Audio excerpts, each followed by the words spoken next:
That would have been all bad. Now I wouldn't have video. Hello, everybody. Welcome to SKETCHN with David Butler. I'm David Butler, and that's Lisa. Hello, everyone. Yay! We're back at it.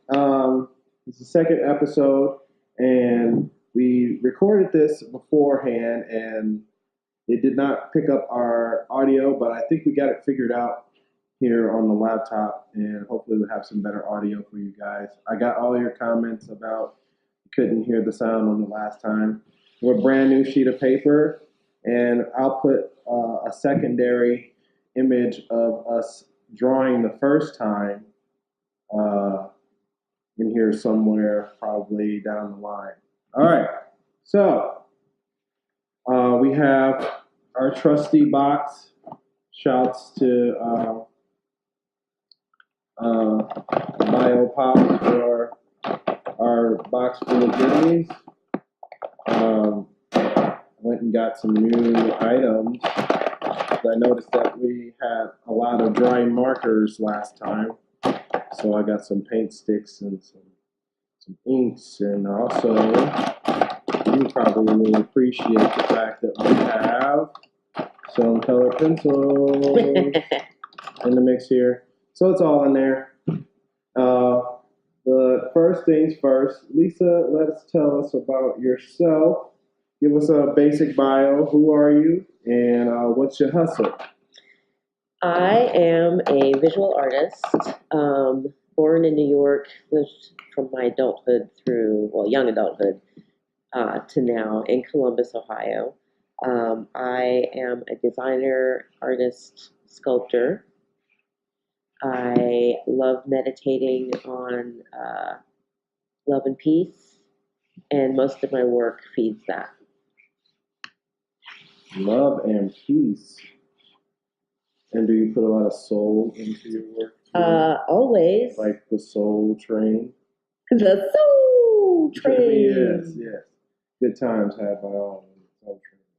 That's a good Saturday. That was a perfect Saturday.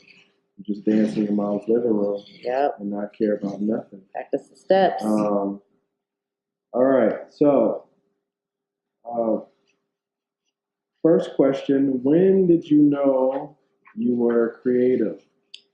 I have always known I was an artist of some sort. For as young as I can remember, I've always had an entertainment bag. Mm-hmm. Carrying around all my pencils, and I loved sketching back then, doodling. I ended up starting to get into type design, and that was fun. And now I draw portraits on wood. Now you draw portraits on wood. What made you get into portraiture on wood panels?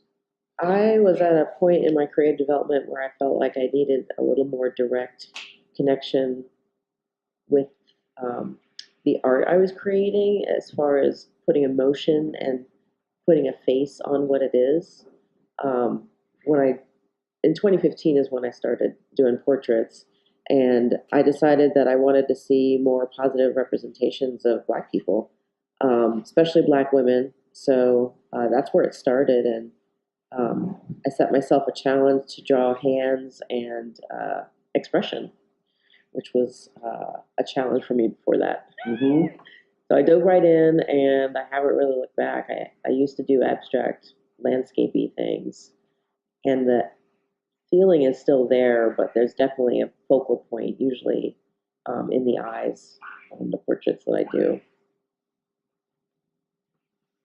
Now, are these all friends of yours? Are they family members? Or where do you find, who are your main muses? The inspiration might start, tempered paint stick. Fancy. Yeah, I have no idea what that does. I don't know either. I saw them, and they were pretty cheap at Michael's. So ooh, it's like large oil pastels. Well, there we go.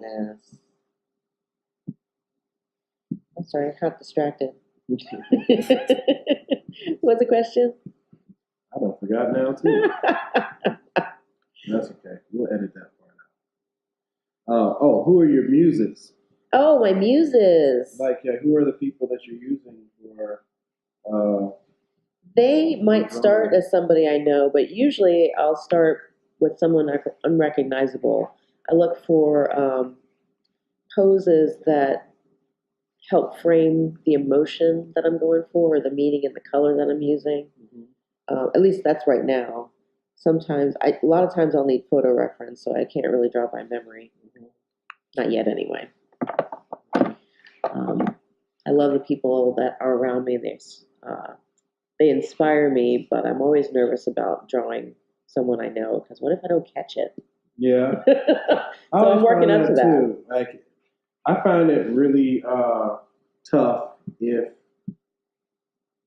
like I'm really like a big fan of the person. Like if I like really admire what they do in the world. Yeah. Like I find it really tough to like capture their essence right, because I'm always like, I think it's the anxiety of knowing whether or not you're doing it right is the hardest part.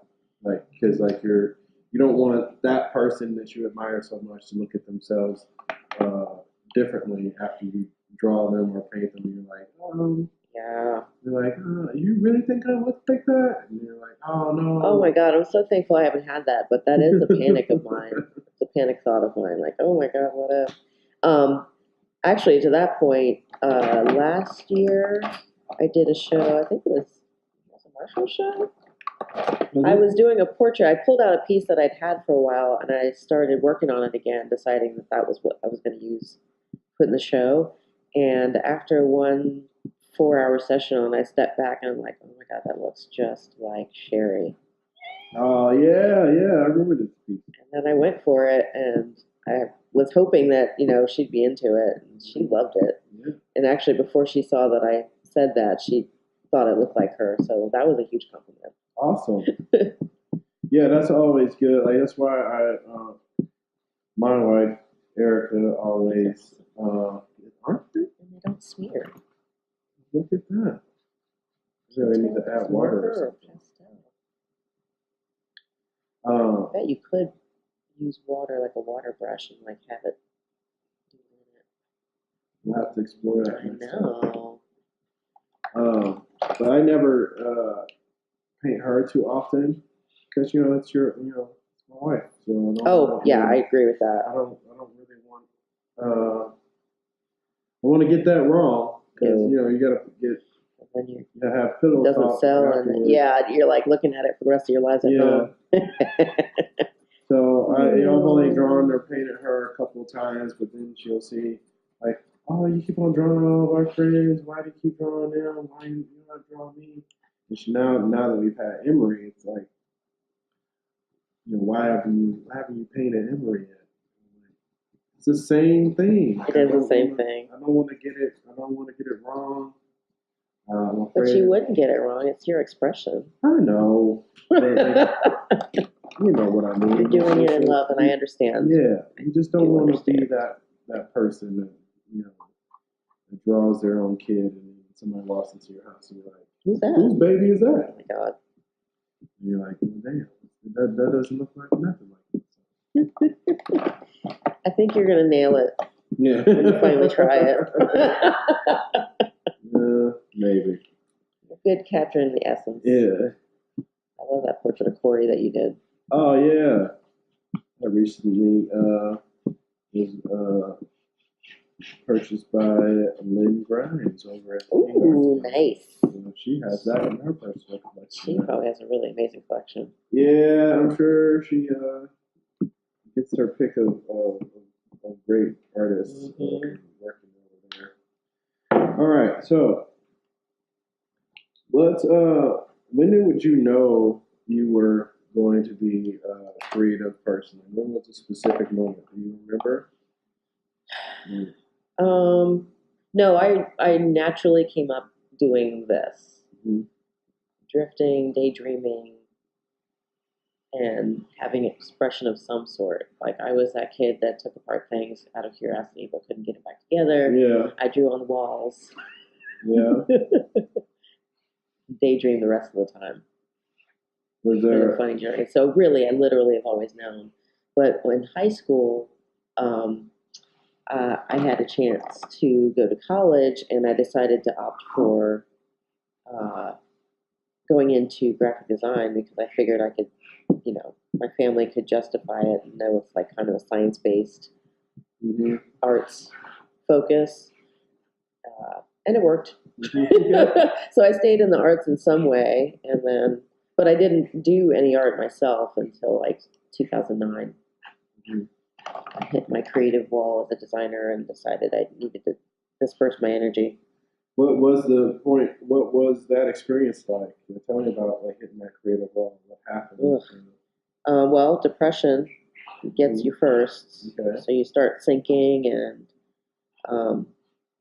I had a good 3 years where I couldn't shake it. Everybody around me was trying to get me to start taking medication. I was like, I'm not doing it. I really don't like taking pills. Yeah. But I would cry almost daily, so it was really not a good place. I got so low that I was letting go of work opportunities, and then lost out on accounts. But it didn't matter because what was it all for in my head? Yeah. So I reached out to myself and decided to save myself by just using art as therapy, because I know that it works for a lot of other people. So you feel your art is more of a catharsis than anything? It is, and it's reactionary. So, portrait started because I needed a stronger voice in what I was doing that spoke to what was happening to Black people. Okay. In America especially, but in the world. I mean, there's violence everywhere. Yeah. But focusing on translating my violent feelings and anger and depression into something more positive. So the hope is what I make or how I title the pieces can help somebody use that to move on to their next positive thing. Okay. But everybody thinks different. Sometimes you really need to express anger, which is something I had to come to understand. Yeah. Because coming up, I was very angry, and then in my young adulthood, I was always told that I was too angry, but I didn't have an outlet for it, and I had to choose what that outlet was. Do you feel like, in a way, then that the process of making kind of saved your sanity a little bit? Every day. Yeah. It really does. I feel like it is that way for most artists, but we got to remember all the time, like the vessel of like creativity of like what we do is very fragile. Oh yeah. And I think that kind of skips by people sometimes. Like we always. But it's on us also to protect that for ourselves. Yeah. That's no one else cares. It's a product for them. Yeah. Nobody's going to care about your vessel more than you. True. So self-care. I mean, there are lots of people that love art and support specific artists because they talk to them in special ways. But everybody else that I can see, especially in the level of collecting art, it is a product. It is an ego-based thing. Yeah. And it can eat you alive if you let it. Yeah. That's why I always tell people when you're making, make sure you make time to stay afloat. And like make sure you can't. I'm a firm believer you can't make anything better unless you experience more. So definitely grow with experience. Depression is a part of a creative block. You can't get further in your creativity because your depression is not allowing you to experience life. Yeah, it's blocking to the fullest. Yeah. So when you're having those thoughts, trying to seek help, seek support, seek your collective. Go to a doctor. Maybe get a proper diagnosis if you feel like it. Yeah, thankfully for me, my depression was life-based. I could see that it wasn't chemical because there are a lot of people that really do need the medication. So I'm not discounting that at all. I just felt like deep down there was something I wasn't facing in myself, and that was the truth. And I also didn't have the community that I needed. I wasn't doing my art, and I wasn't being fed art in a healthy way because I didn't surround myself with people who were also making. So I'd cut off a whole chunk of myself, not realizing it until years later when I sensed that loss. So Yeah, I was watching this Saul Williams interview. He was talking, or this clip of it. He was talking about what your diet is, as a person, like not necessarily like what you eat, but what you consume. You are what you consume. Oh, totally. So, what would you say is your diet to stay sane as a creative and to stay fed as a creative? What do you engage in? Right now, I try to focus because I work full time, so I really do try to. If I have a pocket of time, I'm trying to do something to push my own art expression, knowing that I have limited time left on the planet, and I don't have a lot of time week to week. So for me, feeding myself is working on some aspect. Maybe it's just getting texture on a surface or rubbing color into a piece of wood that feeds another piece, because all of that's a meditation that works. But when the weather's nice, I do like to go outside. Yeah. I garden a lot, and I move rock a lot. Move rock. Yes, so it's not just like snipping flowers and smelling them and So do you like digging go in the down dirt. to the creek and like find like rocks and steal them from No, because they're not always the quality that we need for walking on. And we actually have quite a bit of rock, so I find myself moving around a lot every time the weather changes to make it a even better environment, with the hope that we can invite people in and they can hang out and love it too. That's funny because I used to me and my dad used to do landscaping often, um, mostly because like that was his side hustle, as well as being an educator. He would hire us, me and my cousin Armand. We would go to these fancy houses in Kenwood, Cincinnati, and we would be the ones moving all the big rocks and digging all the holes. Which is a good workout. Yeah, it's a great workout. But when you're 14, you're like, you got the energy to do that. You got the energy to do it. Nowadays, I find it very it's taxing. A chore, yeah. But it's also, once you get into it, it is very peaceful because it's just you kind of like moving earth, moving nature, and so it's totally. Like picking weeds out at the root is the most thrilling, satisfying thing I don't know if I ever can agree experience. with that. I'm not. Can I compare it to the feeling of like putting on what you feel, what you know for sure is the last stroke on your piece, the most recent piece you worked on? I guess I could relate it to that. It's like it's a finality to it all. It's like now I'm just cleaning up all the edges. Heart and yeah. There is something about like that process though. It's so painstakingly annoying to me. Yeah, I feel like they just every time you pick one weed. I guess that's just like life. Every time you pick one weed, it's like another one that sprouts up. Exactly. You gotta go like tackle it, And I'll take that life analogy further and say, if you just blast in and like cut down all the weeds, the root is still there. Yeah. Getting stronger. Yeah. So good. Pulling them out and getting as much of the root as possible is the most thrilling thing. In summary. In summary, we have to get at the root of all situations. So what is your favorite thing to do in Columbus outside of your artistic practice? It could be anything. Well, it's usually trying to get to shows because when I get off work, I usually don't want to do a whole lot. So it's not always an achievement to pull myself, especially on a Friday, to pull myself out of the house and see my friends. So I'd say that would be the most thrilling thing. Outside of that, I like going to movies at the Gateway. Okay. Specifically, what was the Gateway. Last movie you saw? Black Panther. Oh no! Oh no! It was A Wrinkle in Time. Wrinkle in Time, was that good? It was very good, but it did not transport me like Black Panther did. Yeah. I found lots of moments where I was pulled out of the film, thinking about Oprah or thinking about like how much stuff they tacked to her face to make her not look like Oprah, but she still looked like Oprah. Kind of Oprah. No, all the way Oprah, larger than life Oprah. Oprah looking very grave. Yeah. It was really sweet, and I love the black girl love all in it. But it definitely was not the level of Black Panther. Everything is compared to that now. Of course, like You think that that's going to be like our standard now? I think it definitely is. You In know? good ways, but also some nerve-wracking ways for some filmmakers, I'm sure. Yeah, I'm sure. Like and Especially the white ones that have to change things up and really acknowledge that there's black people in the world that can do things. I like that. I don't mind that at all.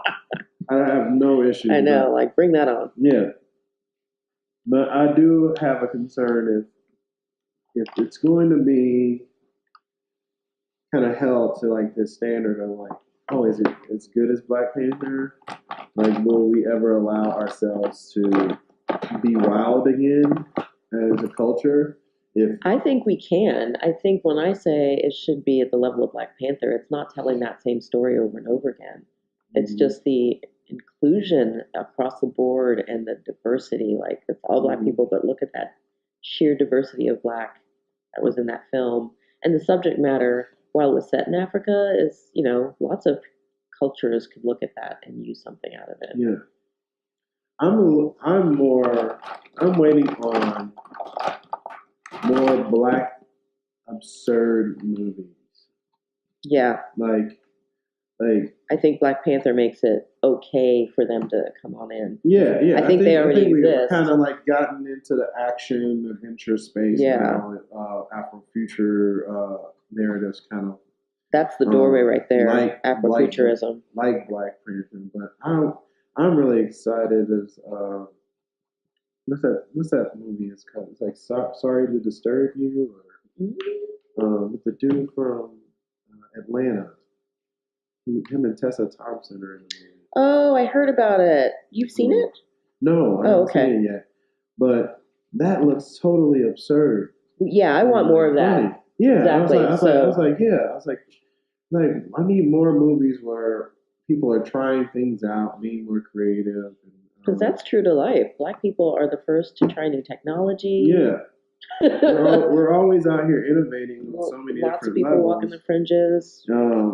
And when it comes to like being funny and being kind of also like educating folks as we're being funny, it's kind of always been the model for Black media. You look at shows like even Cosby. Oh yeah. You look at the old school Family Matters, Fresh Prince. There was always like these lessons that were woven in. I think we're kind of missing that that space again. I was watching an interview with Erica Alexander from Living Single and Cosby Show. She played Maxine. Living Single. And she's the one doing that new production company, right? Yeah, and she was talking about how like now, since there are, she has had like 20, 25 scripts that haven't gotten any looks at them by studios, but now ever since Black Panther, she's been getting a lot of phone calls about content.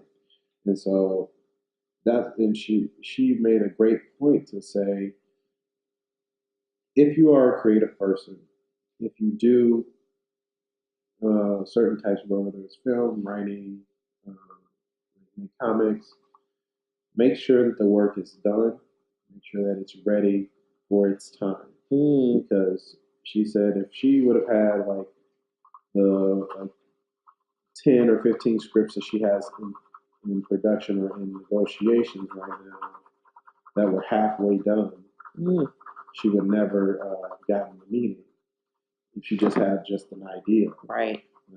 So taking an idea from start to finish, visualizing it to its fullest capacity, or within what you can actually do, benefits you more than just sitting on the idea and saying this is going to be a great idea as soon as I can get some funding.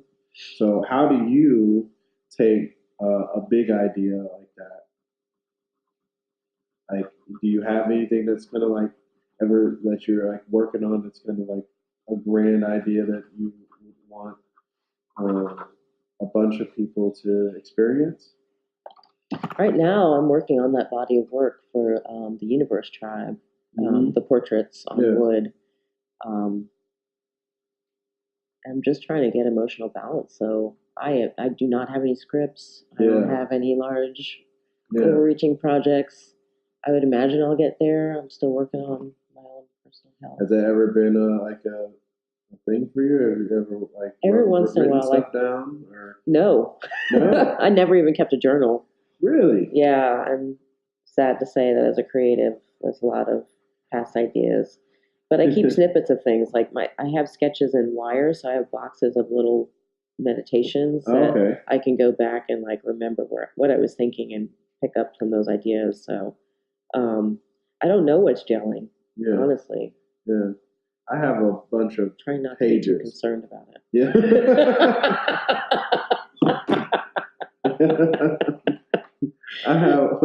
I have a bunch of little just scrap pages.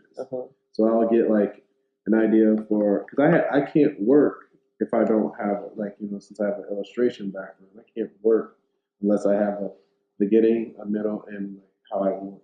Visualizing the end is really smart. Yeah, so I make sure I have an outline to a story. Most of my painting series have stories that I've written for them. Yeah. So I know exactly who the characters are, what I'm doing. So when I'm painting people, I have the stories playing in my head. Oh, maybe if they did this. So you have reoccurring characters. Yeah. So especially in the Idol series, when you see all the women that are in those paintings, they're all kind of reoccurring characters. They all live kind of in that Idol world where you're trying to provoke more thoughts on how people see them. Try to engage the viewer better. That's always my thing. I always try to keep there's a million sheets of paper I just stumble on. Yeah. That I'm but yeah, that was a really great idea. Let me see if I can work that out next few months. See if I can flesh out some more ideas. And then I can't start working on it until the idea is done. Which is really great. So I try to keep my. That's how I know. Every time I'm in a studio, I have 3 or 4 ideas that are working at the same time. I'm just trying to flesh out. So every time I'm in the studio and I have some time, I can work on where you left off. Yeah, pick up where I left off, and also I can work digitally at some time, some parts, and it really helps. To write it. Yeah, storytelling is another aspect I've been pushing on because that's connected to finding your voice. Yeah. I think that when we start out, we always have a ton of ideas, and as we get older, we slowly start to whittle them down, and not have enough in our brains to start thinking about, okay, well, what's something new and fresh that I have. I find that most of my ideas are coming from 5-10 years ago, me just writing down ideas and then me expanding on those things. Which I feel like right now my whole series is those old ideas finally coming to being. So I'm welcoming them in that sense, and I'm trying to anticipate ahead where I want to go with it. Has there ever been a time where, I know we've asked this before in our original interview, that will never be heard. We have it in our hearts. We have it in our hearts. But has there ever been a time where you felt, I know that you had mentioned that you went through a depression about your work and what you were doing and how you were processing it. But has there ever been a time where you just casually were saying you know what, this is too tough. I'm just gonna give up on this. My old life. Yeah. I'm gonna give up on sitting here crying and trying to figure out how to save myself because I'm sliding into a point where it's hard to care anymore. Not that I ever contemplated suicide, but I've touched it close enough to know that is pain that I wouldn't wish on anybody. Yeah. I think for me the one time I would say it would be 3 or 4 years ago. that I was just like, you know what? They're hiring at the post office probably. You know, old Hollywood Shuffle. Like they hiring at the post office. They got jobs down there. I can just work down there. And I remember taking a couple of jobs specifically because I knew, like, you know, we had bills to pay and there's things that we had to do. But I can honestly say when I do, every time I do step into that space and I don't like do what I feel like I'm called to do, it literally like drains every ounce of energy out of my body, and I get so down on the dumps that I can't really find my way out. So true. But then you hit that rock bottom, and when you decide to pull yourself up, I'd say, well, for me, I got stronger each time I realized how much it was giving me. Like, I know how little I can live without. Yeah. It makes me stronger and less caring of like what people think or how's it going to look, or I just have to try things now. And I think that was just age giving me the confidence, because otherwise that was long gone. What's the last thing you tried? You could, like, tried and failed at? Oh, so many things. Right now, creatively, it was enameling. Enameling. Yeah, I tried copper enameling, thinking that I could expand what I was doing jewelry-wise into using different color on my pieces. And I feel like I failed in that I wasn't prepared for the distance that was created between me and the material. Oh, yeah. And I realized how tactile I am and what I do. Like, I love rubbing color into things. I love touching things as I'm making them. And that is where the love of the process is for me. And with enameling, it's a completely different process where you have to wear gloves and like you have this heat and you put it away and you can't really see it while it's doing its thing. And so I failed in that sense because I just dropped it. Yeah. And I hope, when I'm in my 60s and 70s that I'll slow down enough that I can finally take some time to focus on it. Because I think once I get into it, I'll really like it.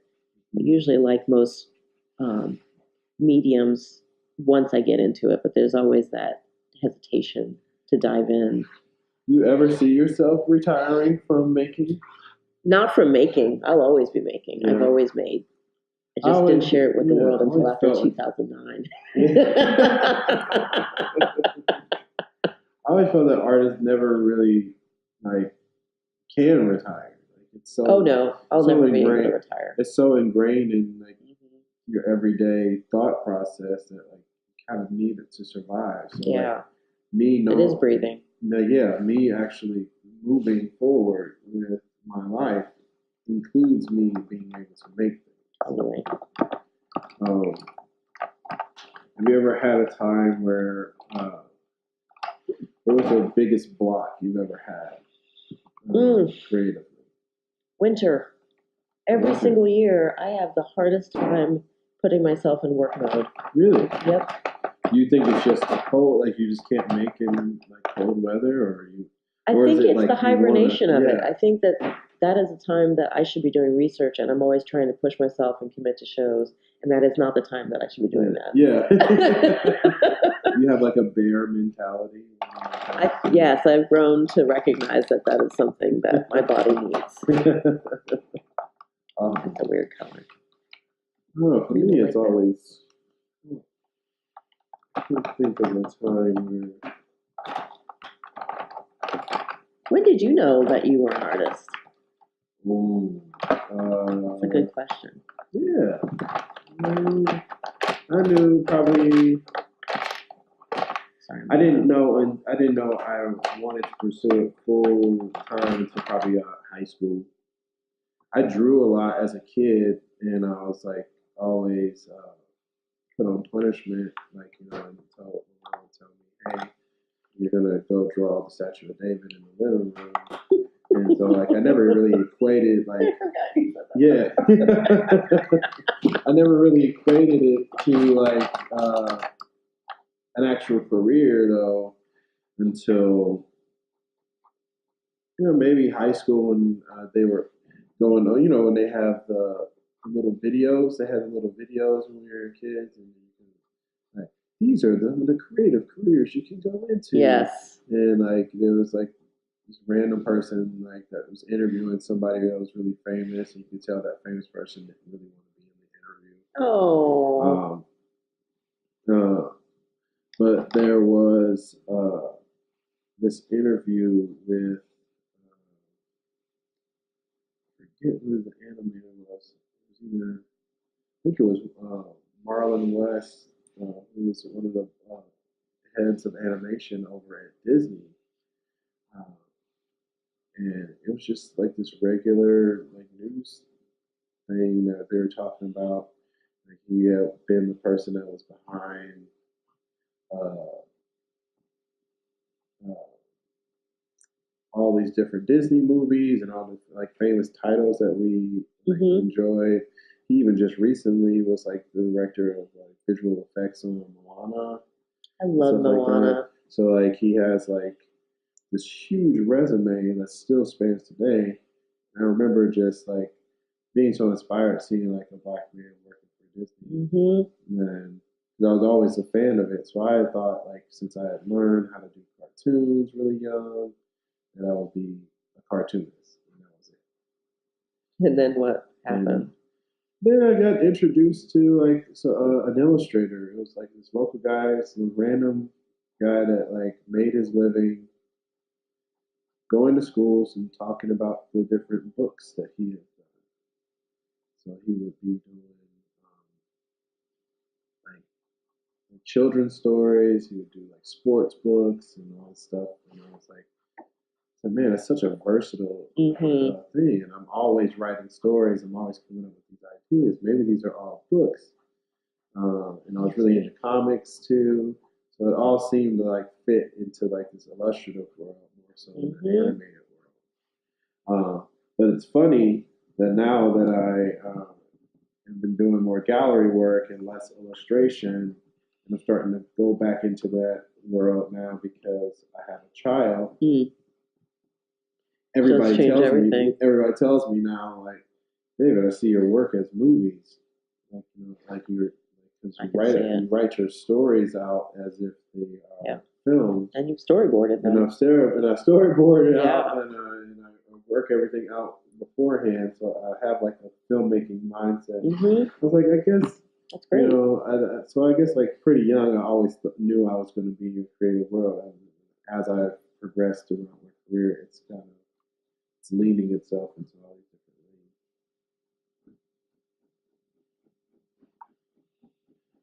lanes. Do you ever think about what you would try outside of a creative field? Why?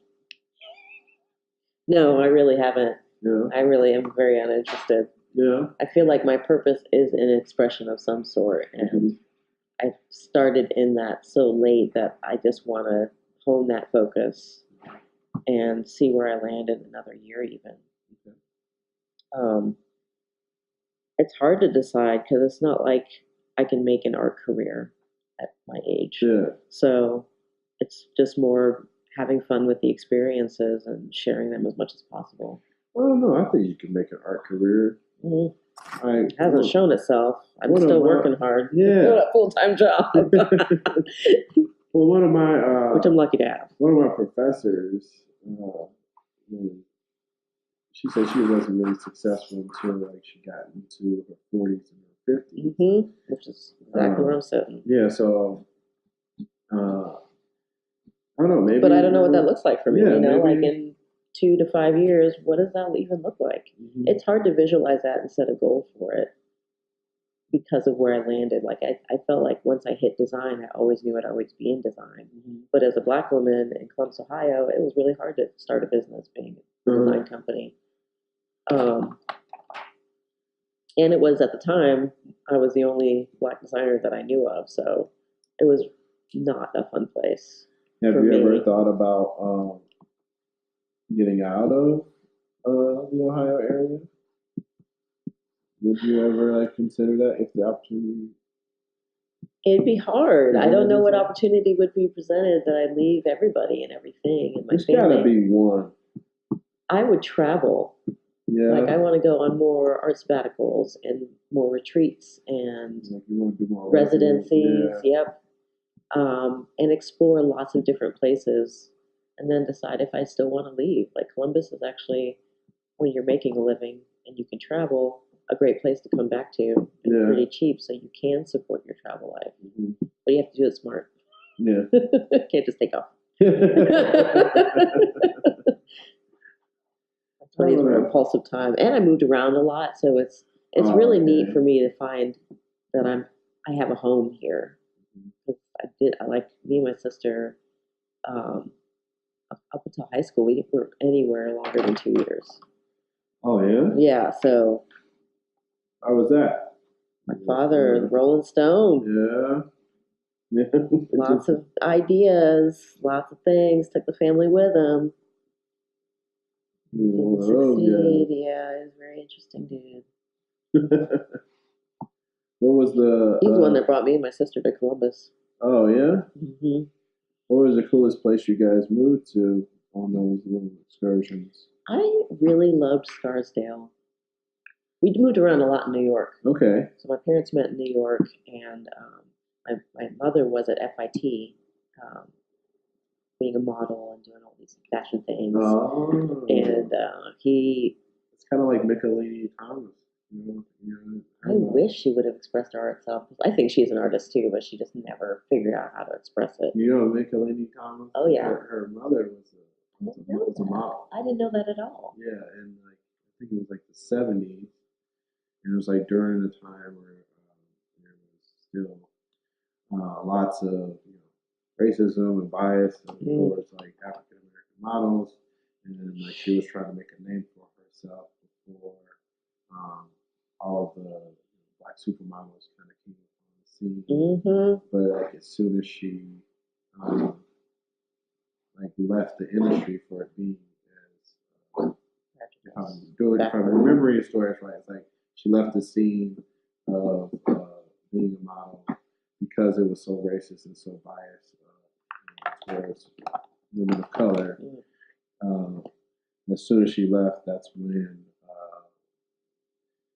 the Beverly Johnsons and interesting were, like kind of became like the faces.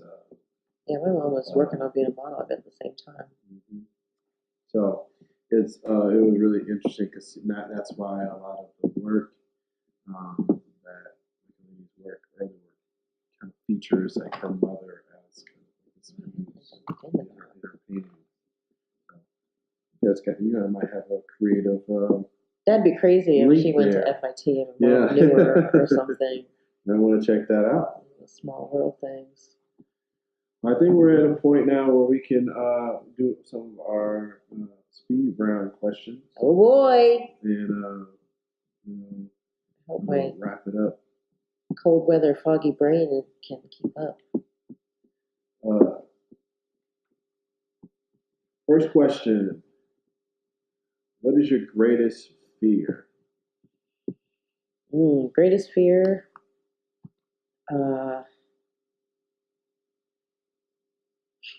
FOMO. FOMO.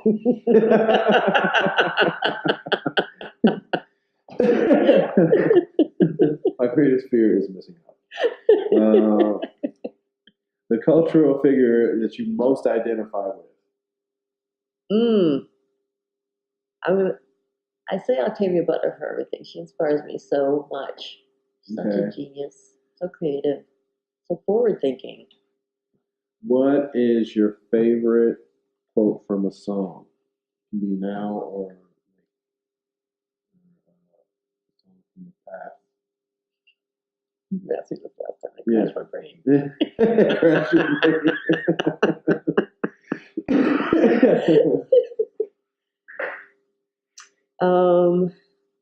Trying to think of the lyrics to the beautiful one.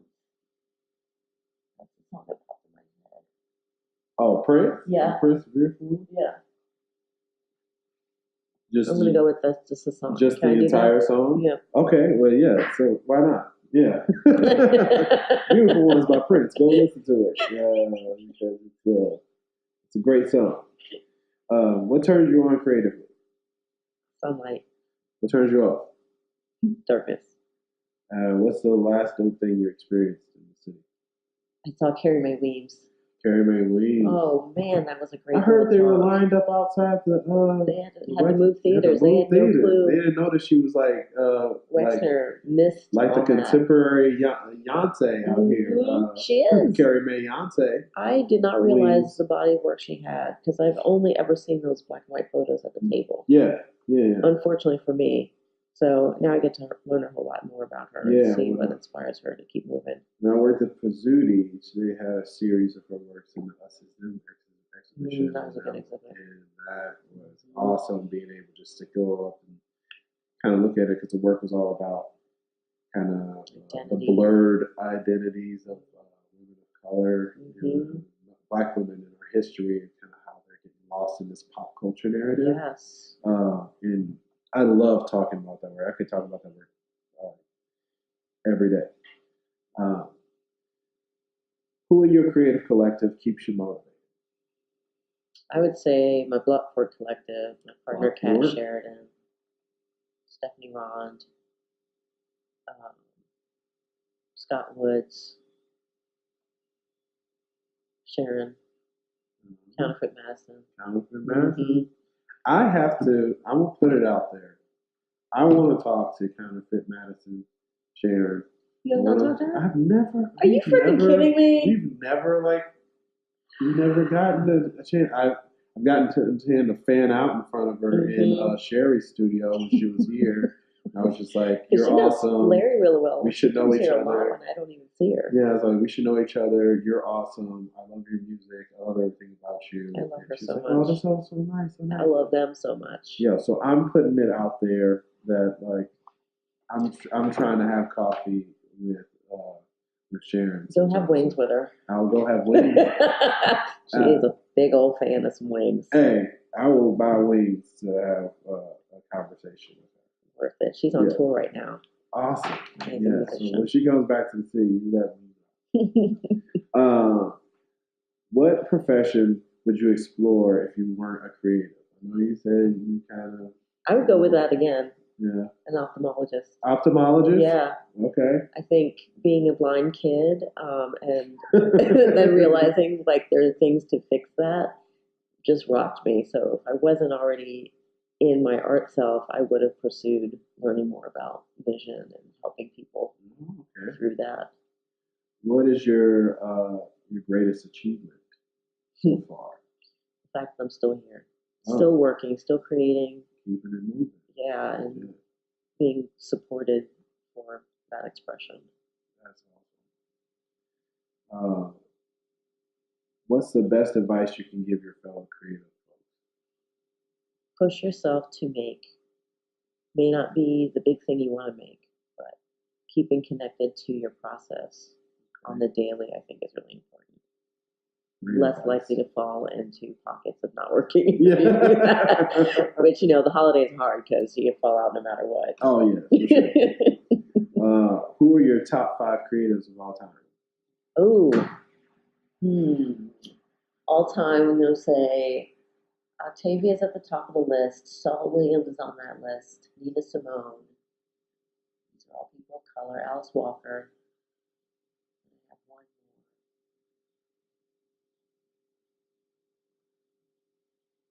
I'll throw Da Vinci on there. Da Vinci? Mm-hmm. I'll put some diversity on it. It's the second time Da Vinci has showed up.